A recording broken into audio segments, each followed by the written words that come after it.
He's taught generations of photographers, published over 40 books, and still says the best advice is shoot what you love. Welcome to this episode of I Love Your Stories. I'm your host, Hava Gurevich, and today I'm joined by my good friend, the legendary photographer, author, and educator, Henry Horenstein. For 5 decades, Henry has documented the world with wit, honesty, and deep curiosity. A self described historian with a camera, his work captures the soul of disappearing cultures, eccentric characters, and the quiet poetry of everyday life. In our conversation, Henry reflects on his early calling to photography, what it was like to study with giants like Minor White, Harry Callahan, and Aaron Siskind, and how the 70s became a turning point for photography as both an art form and a career path. He shares stories behind his newest book, Miles and Miles of Texas, which is out now, why he's turned to self-publishing, and offers his down-to-earth definition of success, doing what you love for as long as you can. Welcome to the podcast, Henry. Now, quick word from our sponsor, and then we'll get right back to the show. When I started selling my art, I had absolutely no idea how to actually turn it into a business, a professional business.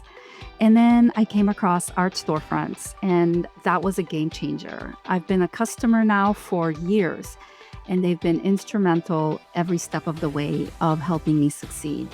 I have a gorgeous, powerful commerce website. I have marketing tools and a membership to a community that is very supportive and teaches me how to succeed as an artist. Check them out, artstorefronts.com, and tell them Hala sent you. Henry, welcome to the podcast.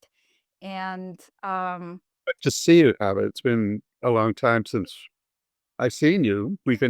But yeah, yeah. I think the last time we saw each other in person was in Manhattan when you came into the city for that documentary demo that we did. right. Do you That's remember right. that? And I I've was been, but I do now. Yeah. and I was interviewing you and trying very hard to get you to say that you do portraiture, which you just absolutely would not have it. I Um, wouldn't have it rude. Sorry about no, that was great. It was really great. that. Anyway, Henry, you've been an educator for a big part of your life and an author. So why don't you just tell us a little bit about your journey, like who you are, what you've done. Well, it's been a long journey, but it's been a great one. I got to say that. Not every moment was great. There are always, for all of us, difficult times, but overall, I'd say pretty good. I grew up in New Bedford, Massachusetts, which is where probably best known for Moby Dick. It's where Herman Melville started Moby Dick, and it's a longer story than that, of course. But moved to Chicago to go to college. Um, got thrown out of college my senior year. You knew that, didn't you? I did not know that. Did you? It's a little about me that you don't know, but that's one thing, I guess. Um, but I was getting into photography at the time. I was studying history and kind of getting bored with it. And so I went to Rhode Island School of Design, which is where I teach now.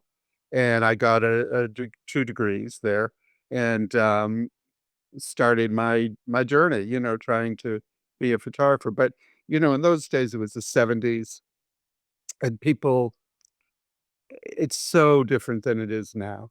The idea that you could be a photographer on your own, kind of a freelance and have 1 foot in free photojournalism, 1 foot in fine art, whatever that is, 1 foot in documentary, and somehow make it a living or let it, it's hard now, God knows, but then it was just like, you know, we didn't really know what that career could even look like, even if it was successful, because there was so few mentors, uh, so few people before us who led the way. And for me, I was really lucky because I met up with Well, at least 3, maybe 4 of those people who had led the way. One my 2 teachers at, RISD, Harry Callahan and Aaron Siskind.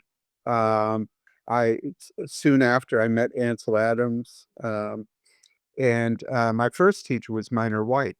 So these were all of these people were people who set up the idea that you could be, an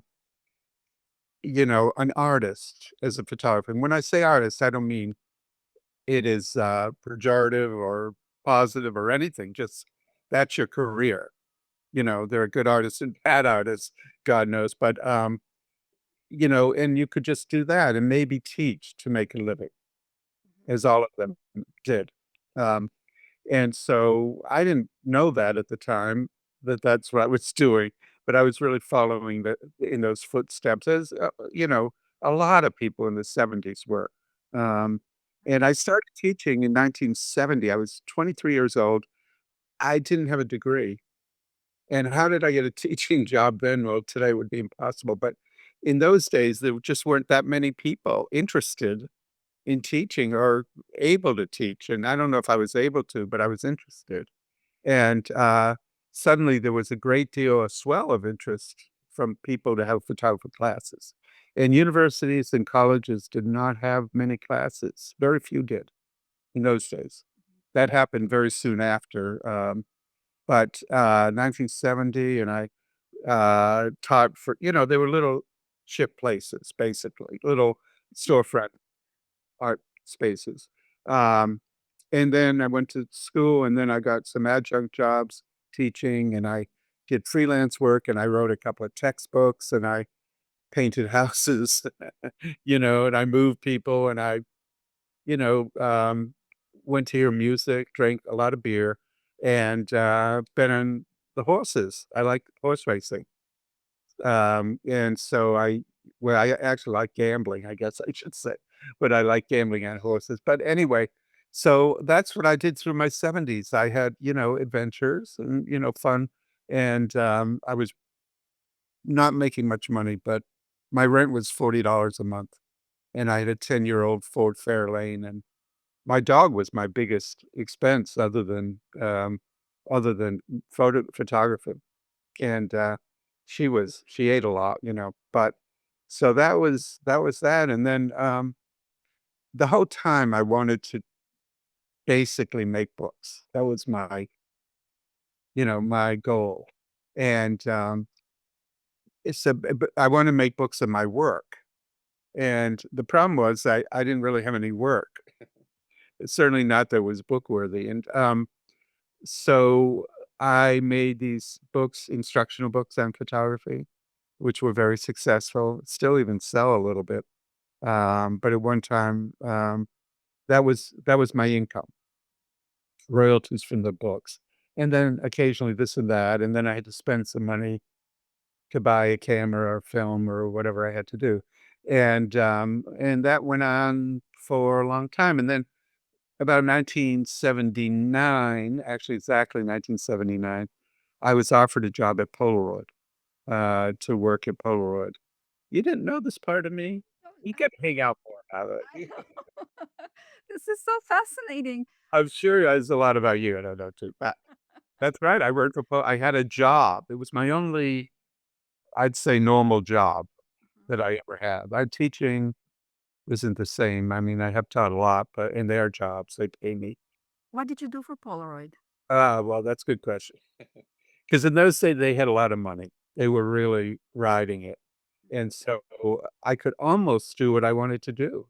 I mean, weirdly, I worked in communications, PR, that kind of thing. And a lot of people don't know that you see Polaroid, you see the take a picture, the film comes out of the camera, and you get a print or an image. And but they had at that time 5% of their business was actually business, industrial, professional um, applications, like medical applications, IDs for license plates, and but also studio photographers use Polaroids as proof. Before you made your picture, you took a Polaroid. That's what we used to say. Let's do a Polaroid of that. And so they needed someone on staff in PR communications who was a photographer, and that was me. So I wrote press releases, I did shows, I edited a magazine, I assisted Elliot Erwitt, Gary Winogrand, some of the great photographers of the era. Ansel Adams, that's how I met Ansel Adams. It's just their assistants for a Polaroid thing. Because they all wanted to work for Polaroid because there's good money where, galleries barely existed. So there was no money there. So the money was in teaching and commercial work, and Polaroid was commercial work. Um, so I did that for 2 years as a job and freelance there for probably the rest of the '80s. People I knew who were doing that were starting communication companies and PR companies and this and that. I don't wanna do that. So I just let the work dribble away. Uh, and I got a job at RISD, Rhode Island School of Design, for those who don't know, um, teaching photography, where I started really as a photographer. And it was part-time for a while, and then it was full-time, and now it's, full-time. But teaching jobs not full job time jobs in the way. My partner works with kids, preschool and early education and all that. She comes home and she is wasted. And I come home and I have a beer and I watch TV and I don't actually do that. But my life is a little less strenuous. My work life is less strenuous. Yeah. But I have this whole part of me where I do individual projects. I won't go through all of them, them, and if anyone's interested, I've got a website, obviously, so you can look that over. Or my Instagram. I do not have dogs and cats on my Instagram or babies. I did. It's a professional work.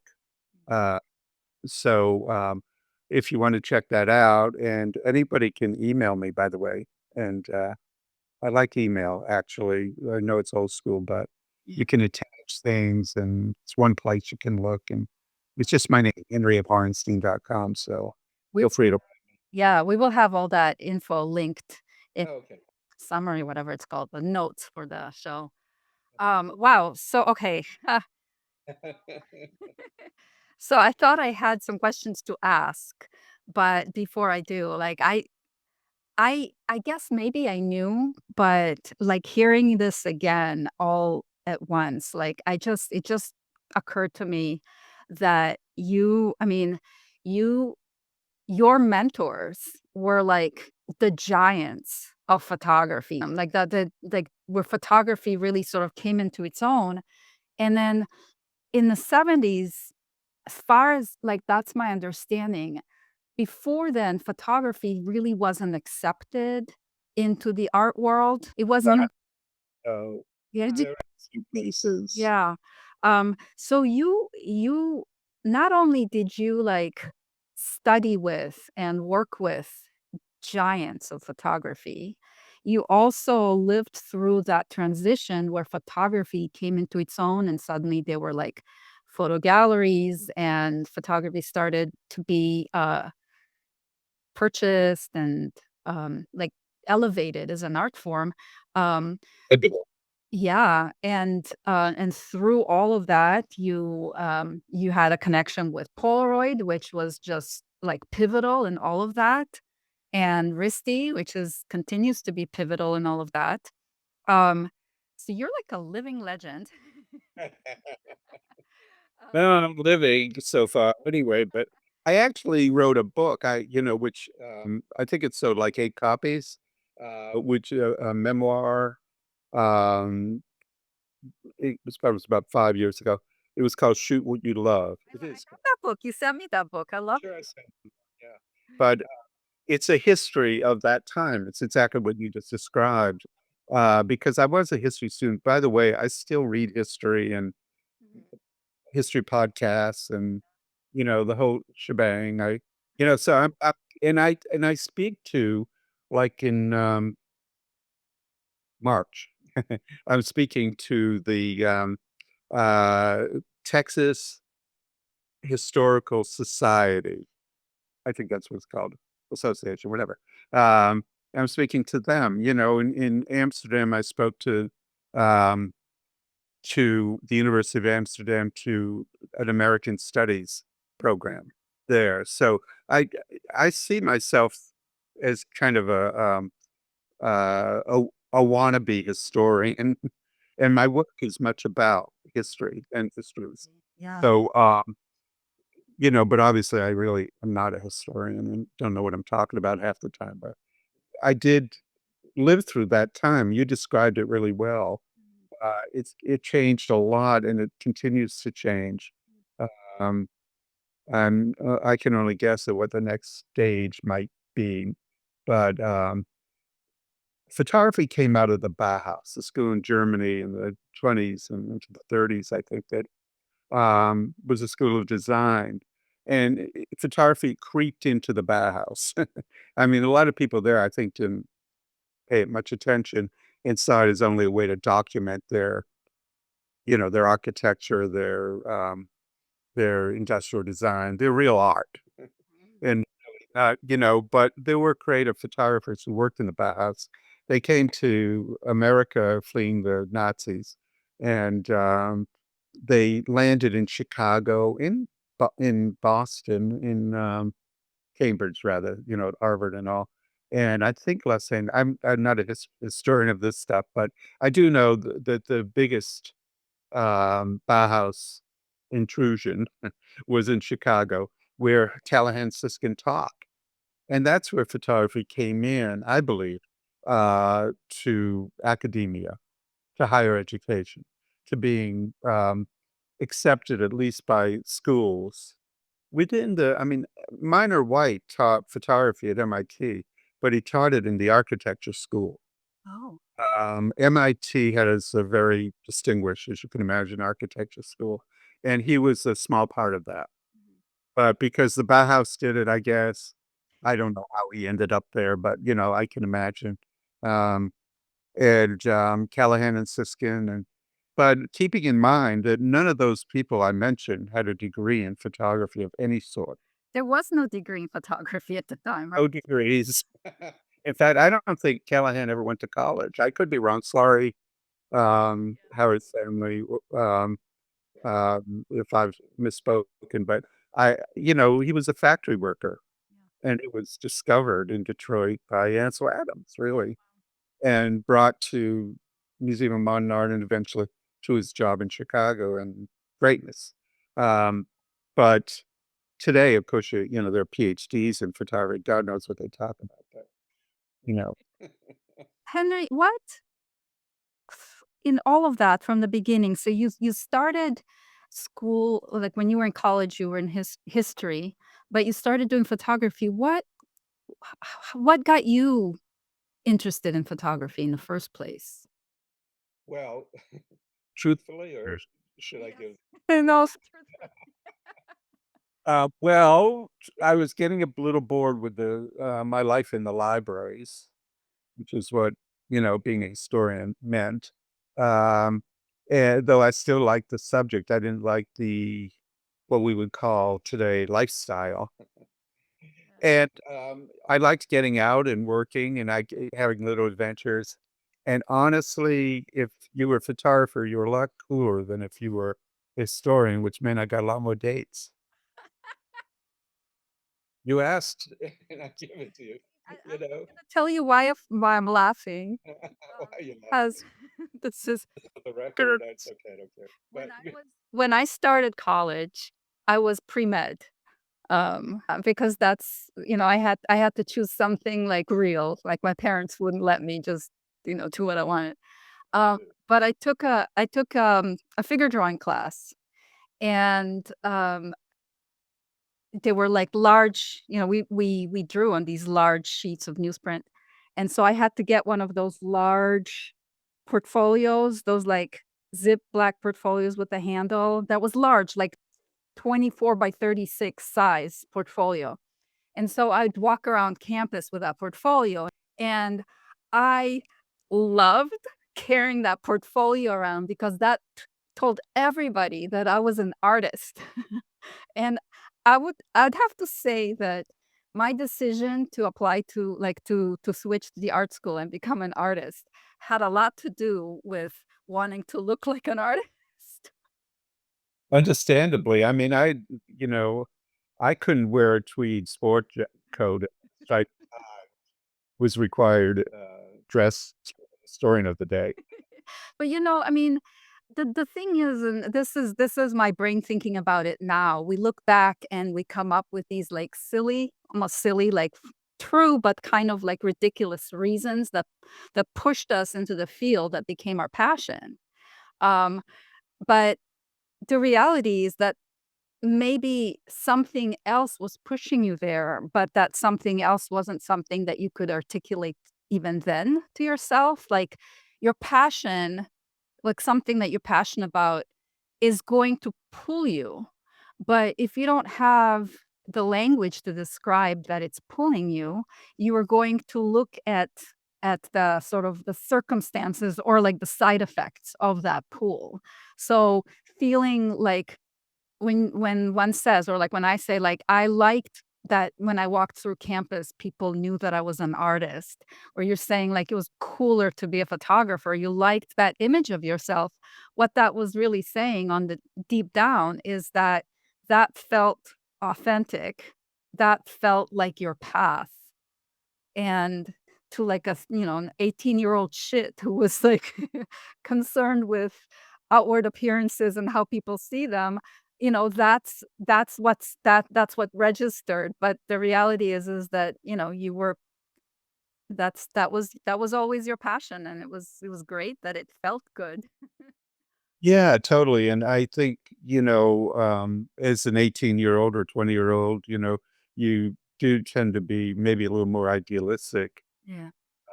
before life really smacks you across the face, gives you, some reality checks, but, um, so you're drawn to the things that you really care about. Mhm. I think a lot of people end up doing what they're doing because they need, and I did too, because they needed a job or they needed Mhm. this or that, and, um, what we do is what you do, what I do, what artists do, um, is a job in its own right. This idea of like work life balance um is a real thing for everyone, and but as an artist, that for a long time in my life I had like the career, like the day job, and then there was my life, and then there was also the art that I wanted to do, and trying to balance all of them. Um, and then when you become a full-time artist and suddenly have to, like, reconfigure and realize that, like, everything I do is my jobs, like, like, that separation becomes a bit hard to distinguish. I wanted to go back in time a little bit, so because this is I do too. this Badly. so fun for me. So, you and I met 20 years ago. I was living in Manhattan and I was working at Tom Gitterman's gallery. And you were an artist. You were friends. You were good friends with Tom. And I heard your name and I thought, like, why does that name sound so familiar? Like, I've never met you, but that the name sounded so familiar to me. And then I found out that you've written all these books, and I was like, oh shit.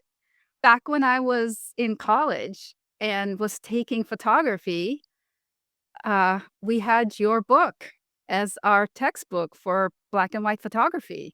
And, I just thought that was incredible, but that didn't end there. When I was in grad school in the '90s, um, I was teaching Photo 101, and that was the textbook that I had my students get. I owe you some royalties soon. Um, and I it's just kind of amazing. Then we meet and we became friends, um, and we ended up working together, like, after I left Tom's gallery and, started the art to art business, and you became an artist that I represented, and I Right. actually, um we toured three of your exhibitions, the animals, Animalia, and looking at animals. I think that's how we called it, right? Looking at animals. And then there was the honky tonk show, and okay, maybe it was just those two. No, I feel like there was a third, but anyway, but those two I know traveled, and I know that, like, when the animal show went to this, art academy/museum, slash museum, I forgot what the venue was in Philadelphia, they actually invited me to give a talk, a curator talk about you. Which was which was really, really fun. And then in another chapter of my life where I was working on a demo for a documentary film on portraiture, and Right. we What happened invited you. to Yeah. that? And I invited you to come to Manhattan to be interviewed for that. So, like, our paths have crossed several times, um, It and continued.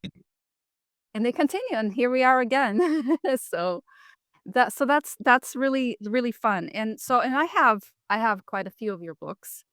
Um, And you'll be getting a new one soon? Yay! So I yes, okay, so that's something that I definitely wanna talk to you about. You have a new book. How many books have you published?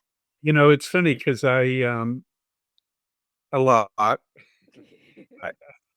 I've done different kinds of books, the textbooks. I even did some children's books. Did you really? That Yeah, looks so that fun. 7 or 8 of them. Yeah, yeah. Only 2 I liked, but whatever. Um, and I've done, the monographs of what I'm in it for, everyone's in it for, Mhm. uh, photo photographs of your own work. And so I've gone through different, gyrations with all of this, and, um, I have bodies of work. I could do another 5 books, 6 books with what I've got in the basement, my studio basement, uh, but, because I just would shoot subjects I was interested in, and, one subject I've been interested in for a long time is Texas, and, for a lot of reasons, but the main reason, honestly, is music. I love Texas music. So that's what really got me involved, and, I went down there several times for different things and, photographed a bit as I usually do, and then I thought, well, COVID had come in 2020 or so, and, I wanted a project I could do that's felt safe and contained, and while I'd photographed a lot in Texas, I didn't have an idea in mind, I just was shooting. So, I started shooting with the intent of doing a book on Texas, and I didn't have it's a controversial subject, a lot of people have opinions about the politics and so forth and so on. I do too, but I decided not to make that a part of the book. I'm really not a political scientist expert in history or anything. I'm the photographer, and a big time music lover of that kind of music. And I like to drink beer. It was barbecue, eat barbecue. So, I was there. So for about 3 years, I went to Texas quite often and photographed and came out with this book. It's called Miles and Miles of Texas. And I self published it for a number of reasons. Number one, I doubted that I could find a traditional publisher for it. It's not a big market kind of thing, except maybe Texas, maybe. Um, and also, I don't mean this to um, sound horrible in any way, but I am old, so um, getting a book published through a traditional means takes a long time usually. By the time they turn you down 8 times and you finally find someone. Um, but even more important to me was I wanted the book to look like I wanted it to look. And the last 2 books I did, although I'm proud of them with publishers, I didn't like the way I wouldn't have done it that way, I should say. They did it their way, and it's good, but it wasn't my way, you know? So, I hired a designer I know, and, yeah, anyway, we went through quite a bit, raised some money, but it still ended up I wrote a big check just yesterday, um, and I'm on the road to try to, sell some books and make that money back. So that's my plan. I won't it's at the racetrack, the gamblers say, "I hope I break even, I can use the money." And that's kind of the way, artists, I think, whether they say it, but that's, that you don't make money on what you do, um, you know, you make art, I guess. Yes. So there was a practical side, and I'm a practical person, even though I'm basically throwing away my money on these projects. But generally, I'm a practical person, and I want to. But I know at a certain point, I won't be able to do this anymore. Mhm. Drive around, I go to different places. Even the airport becomes a little difficult these days, especially.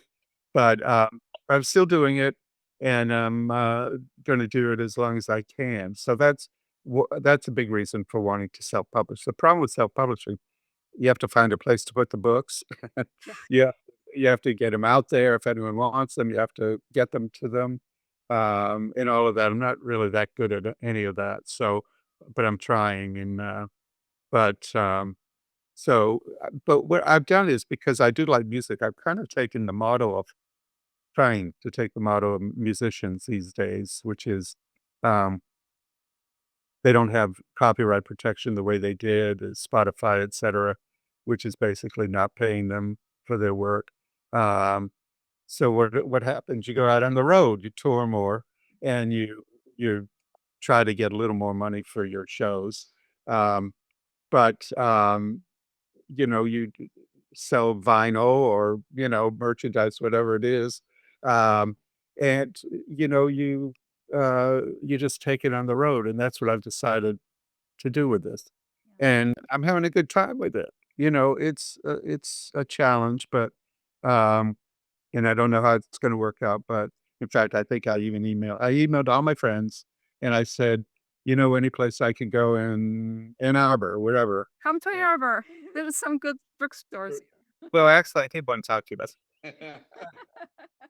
You know, but, I but you have to take it yourself. You have to do it yourself, and it's a challenge, but it's also the ability to control what you do. yeah.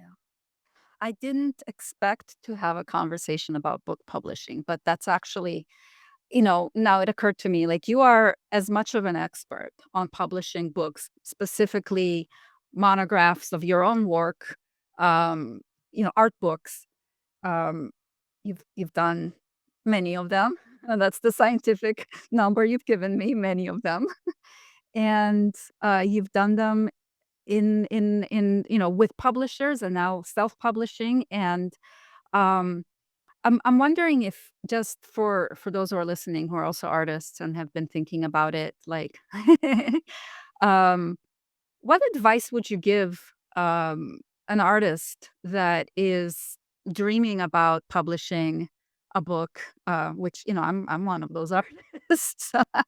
um, and it seems, I mean, it feels like self-publishing is the way to go. And you've just said some of those reasons. But also, are books to you, are they still relevant? Like the actual physical books? What place do they have? Like, can you talk about all that? Well, I mean, you're a visual artist, as am I. I do write. I'm not a real writer, writer, but I do write because I like to, and I think what I do helps explain is helped by the explanations and the captions and all of that. But yeah, I mean, my advice to all you artists out there, if you want a book, don't do it. A lot of work. No, it isn't my advice. But music is the same thing. I mean, at time, you were a musician, you were a band, you wanted to get signed to a label. That was what signed to a label. That's what everyone should. There are labels out there, and some people still have that goal. It's part of what they do, but the reality is there are no labels out there. Very few. Same with book publishing. Random House does not publish photo books, and they don't do it because they don't make money. And um, so that's a challenge, but it's also a positive thing because you then are able to put a lot of energy and a lot of control, take a lot of control over your project. Uh, Johnny Cash was being interviewed in this what's on YouTube, which I wasted a lot of time on. So if you're on YouTube now, got a friend, but Johnny Cash is saying they were talking about song swaps that a lot of musicians write together or they share and help each other. We don't do that enough as artists, I don't think, but there's a lot of co-writing and this kind of thing. He said one time early on in his living room, there was Bob Dylan, Chris Christopherson, um, Willie Nelson, Waylon Jen. There were like 5 or 6 people who became huge stars and were starting to be stars, but at that time, but and they played each other their newest songs to try to get some feedback or convince the other one to record it maybe or something. And, incredible, all these people are in one room and they're all in, basically controlling their work. Yeah. Controlling their work. They were the people who did it. Waylon Jennings nearly got kicked out of Nashville, kinda did for a while because he insisted on his own producer. His early records sucked, and when he got a chance and he had, A-list producers and, they were good, but they weren't him. Yeah. And I think if there's a message I have for, students, I try to make this a part of it without sounding too, sanctimonious. But you can read, you can look at work, you can talk, and you can do that all day, and that's fine. Um, but at the heart of it, you gotta be you, It's the most obvious lesson in the world, but it's one that I think a lot of students have trouble, uh I had a lot of trouble, for years, I didn't get that. Mhm. Uh, but that's what you got that's different than what all the rest have, is you. Now, you might bring you great fame and fortune or might get you by in a half-time job in your art, um, but you can't worry about that. Right. You You have to can't live your truth. yeah, you can't I mean, if it comes, great, uh, but if it doesn't come, great, So as this, long as you're following your own. you're on.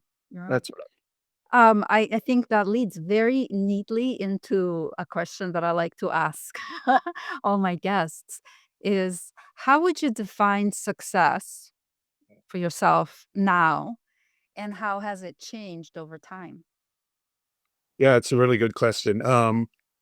It has changed, and, but also it depends a little on who you I had a back and forth, I won't mention names here, but and they said, "You're just trying to propagate your legacy." And I looked at this person and, I said, and I knew this person pretty well. We dated once. But anyway, uh, and, I said, "You grew up in Manhattan, and, all your friends and your friends' family, um, were doctors and lawyers and professors and, politicians and, and, if they were a lawyer, they wanted to be on the Supreme Court. If they were a doctor, they wanted to invent a vaccine of some kind. Sorry, RFK Jr. will cancel that out. But anyway, so they all were very, very ambitious, is what I'm saying. And that's where you came from. You came from that background of great ambition, not to mention wealth. And and I grew up in New Bedford, Massachusetts. We weren't broke. I mean, my father did very well for us actually, and I got to go to good schools, and I didn't miss a meal, and blah blah. Um, but he was a salesman. That kind of ambition was not. I didn't know anybody who had that kind of ambition growing up. I do now, a lot of people, but growing up, that wasn't my background. So for me, for me, success is just getting to do it, getting to do it and doing okay by it, and I do okay. But, I had this aunt, Marcia, and she was my father's, sister. She was, married for long enough to have her to get pregnant and then, was unmarried, and her whole life she was single mom, and, she worked in a factory. She was a bookkeeper in a factory that made rubber things.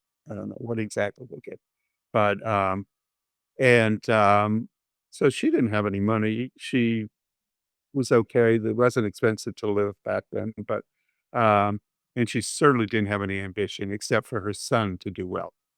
That was her only ambition. Anyway, so when Aunt Marcia got very sick at the end and went to the nursing home, I went to visit her one time, and, she said to me, she said, "Look at you, Henry. You're a photographer." And I still don't know whether she meant I'm doing really well or I'm a failure. 'Cause I didn't know what that meant to her, because we Yeah. didn't those kinds of, those kinds of ambitions growing up.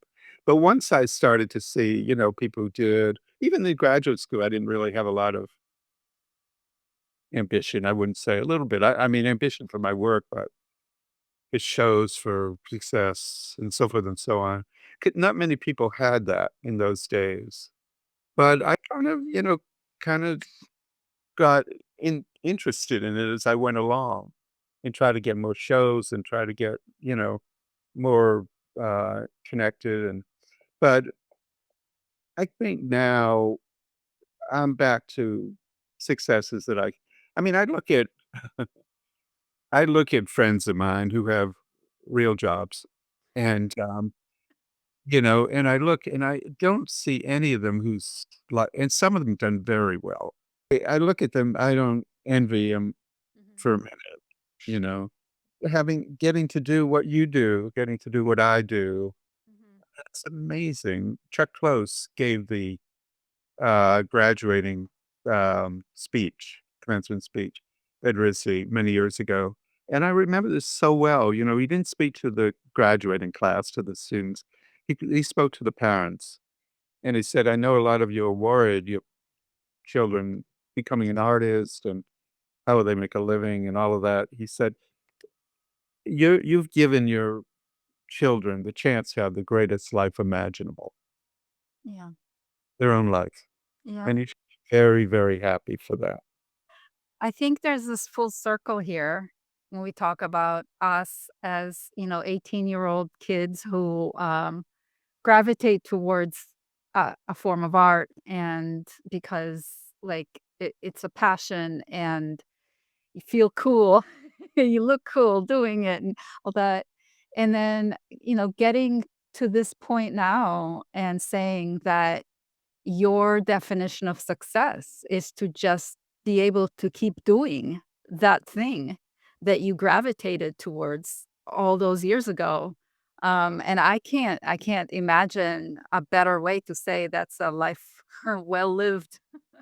That's Life well lived, absolutely, and, a lot of I said it jokingly before, but I mean it, a lot of people in our field who are able to do their own work, they have, something behind them, Mm, a partner with a lot of money, a family with a lot of money, or so, yeah. I don't sadly. But you have something. I mean, being able to live the life that you have always wanted and happy with what you're doing, like, be excited about waking up every day and getting to do what you wanna do. That's It's worth amazing. more than all the Teslas in the world. So, I could keep talking to you forever. Um, I was hoping to touch on a whole bunch of other subjects so maybe we'll do a second part at some point. Sure. Um, but, one final time, you have a book that's coming out. The book is called Miles and Miles of Texas. Right. It's self-published. How can people find it? When can they find it and how can they find it? Comes out. It's out by the time this comes out, I'm sure. And I it's on my website, Okay. which We'll link to that. .com. Mhm. And we're trying to get onto Amazon. They're giving us a lot of trouble. I don't know why, but eventually it'll be on Amazon. And I'm touring for the book. I really am. I'll be in a lot of places. And you can check my website. It's got the tour updated. Try to update it frequently, but I'll be in Texas a lot. I'll be at the Texas Book Festival in November, which is actually quite a large festival. People come from all over. Okay. And in various bookstores. Um, but I'm not doing a lot of that because it's too much work. But also, if you have New York people listening, I'm sure you do, there's going to be a book signing November 4th at Rizzoli Bookstore, which is, What's the bookstore? Rizzoli, Oh, Rizzoli. Rizzoli. Yeah. which is on, I don't even know where they are, Fifth Avenue, something, but Midtown. And along the way, they have these in conversation things you probably know about, but they'll put somebody else with you to have a talk. And so we're going to have a woman named Laura Cantrell, who's a country singer from New York and a DJ and all of that. So that's going to be fun, kind of a fun event, I think. And come to Rizzoli Bookstore, follow me, do all, Yeah. email me. Real, I meant it. If you have anything to say or want to, email's best for me. So I'm taking it on the road. That's the other way. If you want me to sign it, get it directly from me. If you don't care, then, go to Amazon or, bookstore, whatever. Thank you for that plug. Yes. Thank you so, so much, Henry. This has been so fun. Oh, and yeah, definitely. Let's schedule to have a chat offline. Thanks again for tuning in. That's our episode. I hope you enjoyed it. And if you did, please help us out by leaving a review, a comment, subscribing, sharing it with your friends. Every little bit helps, and I really appreciate it. And before we go, I want to give a huge shout out to our sponsor and producer, Art Storefronts. If you've been thinking about turning your art into a real business or just want to level up your online presence, now is honestly the best time, especially with the holiday selling season coming up in Q4. I can't stress this enough. Art Storefronts isn't just a website builder. They're a full-blown partner for your art business. They give you the tools, education, and marketing support to actually make sales, not just sit online and hope. And if you're unsure whether your art will sell, no worries. Just head to artstorefronts.com and sign up for a demo. They'll give you a free art review and a marketing assessment of your art to show you exactly what's possible. So go to artstorefronts.com, tell them Hava sent you, and I'll catch you on the next episode.